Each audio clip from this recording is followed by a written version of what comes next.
was our turn, we had to meet at this one really big Kingdom Hall where like 2 or 3 congregations would be gathered, and then we got this talk from the society, and it was like an hour talk, and then we all got a free Bible, the Great Silver Sword, and we were so excited.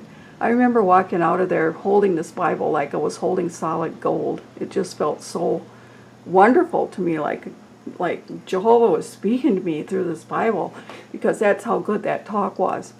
But there was something odd about the talk, and it struck me odd that we were only supposed to quote from the new Bible at our Kingdom Hall during the meetings. We were specifically told we could not quote from even the old New World Translations. We had to quote from that one, from the new one.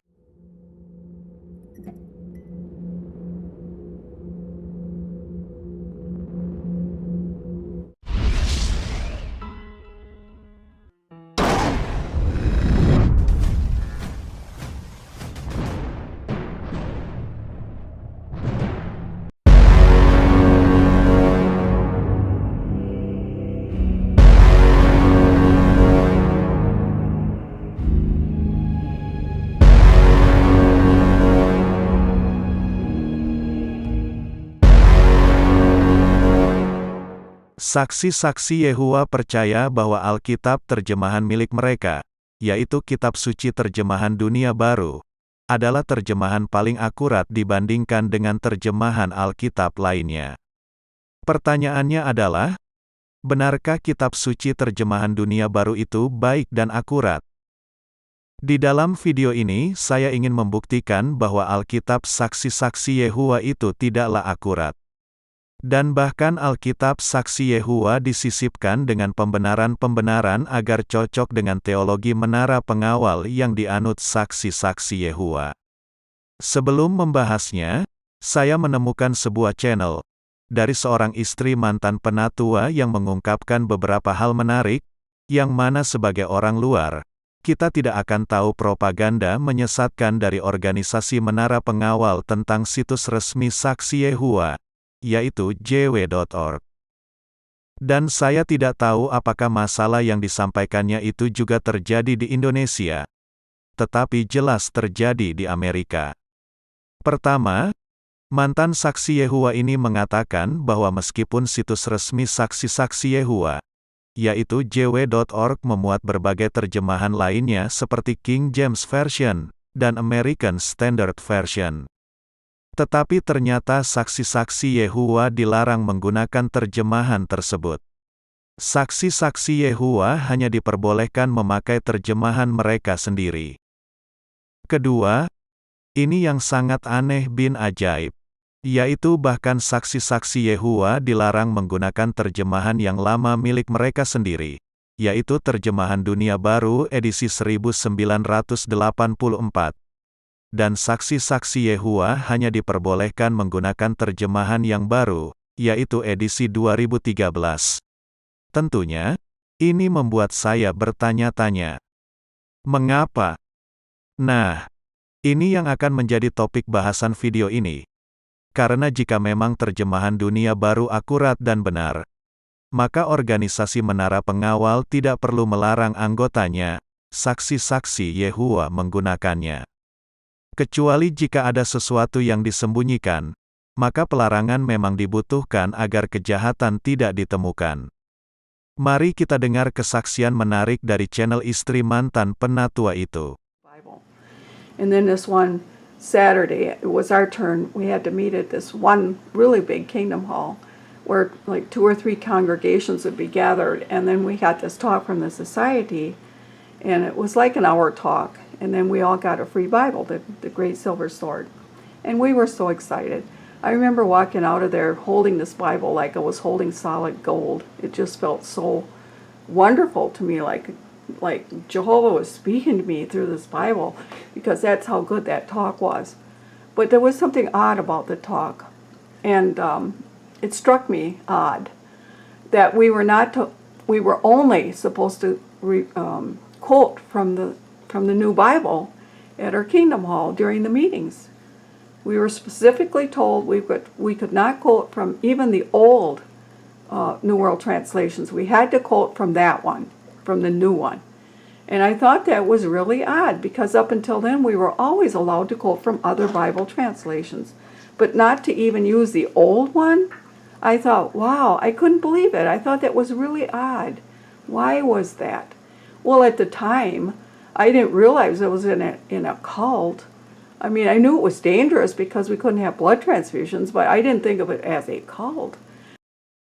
I'm on the JW Online Library, and I'm going to click on Bible. And look at all these different Bibles that they can quote from. All these different Bibles, that it makes it look like they can quote from it anyway, doesn't it? It makes it look like it. They put it on their website like you can quote from that Bible, these other Bibles, but you can't. They specifically said you had to use the New World Translation, and it had to be the new one, the gray one.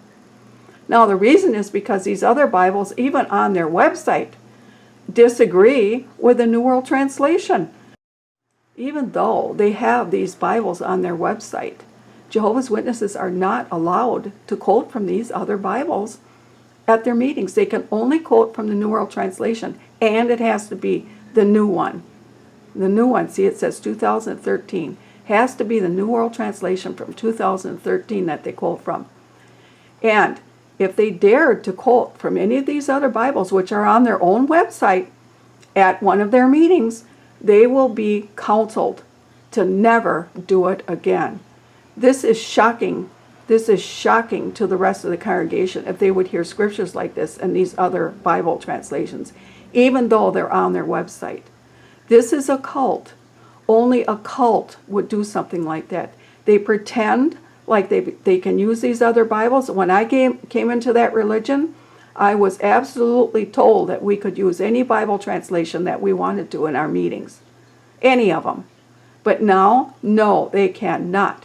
And when you go to their articles and you hover your mouse over those scriptures, every single time it's going to be from the New World Translation, and it's going to be from this 2013. They do not want you to have a 1984 large print edition, even though it's on their website. And they have all of those references in the New World Translation in that 1984 Bible. You are not allowed to use it at a meeting, or you will be disfellowshipped. That is a cult. And it's a dangerous cult, because you lose every friend that you ever had. You lose your family. You lose everybody if you dare to quote from these other Bibles, even their own New World Translation from 1984. You will be kicked out and shunned. Don't believe anything that's on jw.org when it comes to disfellowshipping. They absolutely disfellowship anybody that does something like that, even quoting from their older Bibles. Nah, dari pengakuan yang mengejutkan dari seorang istri mantan penatua itu, saya ingin memberikan dua komentar. Pertama, istri mantan penatua itu benar, yaitu organisasi Menara Pengawal adalah sebuah gerakan kultus, bukan sebuah gerakan agama Kristen. Agama Kristen hanya dipakai sebagai sebuah kedok, karena hanya sebuah kelompok kultus yang menggunakan propaganda untuk menyesatkan orang saat mengunjungi situs jw.org. Di dalam situs jw.org, kita disesatkan oleh sebuah propaganda, di mana organisasi Menara Pengawal seolah-olah menyediakan terjemahan Alkitab lainnya yang sangat diakui oleh semua orang Kristen, seperti King James Version berada di situs jw.org. Orang-orang Kristen menganggap bahwa semua saksi-saksi Yehova juga boleh memanfaatkan terjemahan King James Version tersebut, karena tersedia di situs resmi Saksi Yehova. Padahal, faktanya, setiap saksi-saksi Yehova dilarang memanfaatkannya.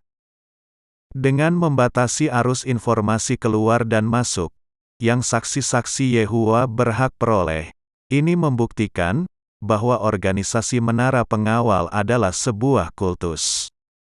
Hanya sebuah kelompok kultus yang mengontrol arus informasi anggotanya. Organisasi Menara Pengawal sengaja membatasi arus informasi agar para saksi Yehova berada di dalam kegelapan, tidak tahu apa yang sebenarnya terjadi. Tidak tahu informasi mana yang benar, dan mana yang salah. Renungkan jika Anda ingin pergi ke sebuah tempat, tetapi beroleh peta yang salah. Bukankah mustahil Anda bisa mencapai tempat itu? Stephen Hassan mengkategorikannya sebagai kontrol informasi. Jika Anda ingin tahu lebih jauh tentang kontrol informasi, silakan klik video nomor 125. Link video itu ada di kolom deskripsi.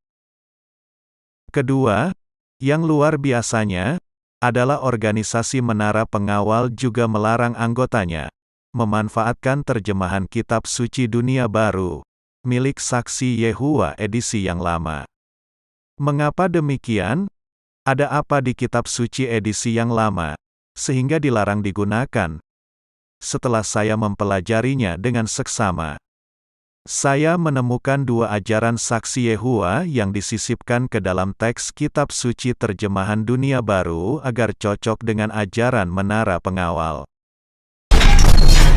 Contoh pertama, doktrin Saksi Yehuwa mengajarkan adanya dua golongan, yaitu 144.000 orang, yang disebut sebagai kaum terurap akan hidup kekal di surga. Dan jutaan saksi-saksi Yehuwa lainnya, akan hidup kekal di bumi, Firdaus. Nah, jutaan saksi-saksi Yehuwa, disebut juga sebagai kumpulan besar, dijanjikan akan hidup di bumi Firdaus. Ajaran ini diambil dari kitab Wahyu 9 ayat 7. Perhatikan majalah Menara Pengawal edisi September tahun 2019 mengatakan, Siapakah kumpulan besar? Saya melihat suatu kumpulan besar orang. Tidak ada yang bisa menghitung jumlah mereka. Mereka berdiri di hadapan tahta dan anak domba itu. Wahyu 7 ayat 9. Nah, menurut Saksi Yehuwa, kumpulan besar, yaitu jutaan orang itu akan hidup kekal di bumi Firdaus, bukan di surga. Tetapi, jika kita memperhatikan di kitab Wahyu, ada istilah kumpulan besar, juga di pasal 19 ayat 1 di dalam Kitab Suci Terjemahan Dunia Baru edisi 1984, yang berbunyi, setelah hal-hal ini aku mendengar sesuatu yang seperti suara keras dari suatu kumpulan besar di surga. Di Kitab Suci Terjemahan Dunia Baru edisi tahun 1984 itu, dengan sangat jelas mengatakan, bahwa ada kumpulan besar di surga. Nah, saat berdiskusi dengan saksi-saksi Yehuwa, saya selalu menggunakan Wahyu 19 ayat 1 untuk membuktikan bahwa kumpulan besar itu akan hidup di surga, bukan di bumi. Dan saksi-saksi Yehuwa mengalami kesulitan menjelaskan hal ini karena terjemahan kitab suci milik mereka sendiri jelas mengatakan bahwa kumpulan besar ada di surga. Rupanya Wahyu 19 ayat 1 itu menjadi suatu batu sandungan untuk ajaran saksi Yehuwa. Sehingga pada akhirnya, di Terjemahan Dunia Baru edisi tahun 2013, diganti kalimat, kumpulan besar, menjadi, banyak malaikat. Perhatikan kutipan dari Kitab Suci Terjemahan Dunia Baru edisi 2013, berikut ini. Lalu, saya mendengar suara keras seperti suara banyak malaikat di surga, yang berseru, pujilah ya Allah kita penyelamat. Dia mulia dan berkuasa. Dan jika kita bandingkan dengan terjemahan Alkitab manapun juga di dunia ini, tidak ada satupun Alkitab yang menerjemahkan kumpulan besar menjadi banyak malaikat, seperti Kitab Suci Terjemahan Dunia Baru. Apakah kesimpulan kita?